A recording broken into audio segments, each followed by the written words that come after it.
canta nelle istituzioni normali, ma questo noi lo eseguivamo durante una funzione molto bella e molto particolare che si svolge a Cagliari ancora.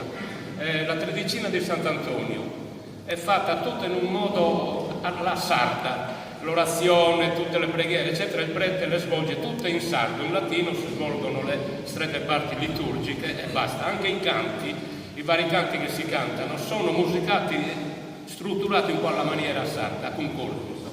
Adesso cambiamo appunto a Salutaris.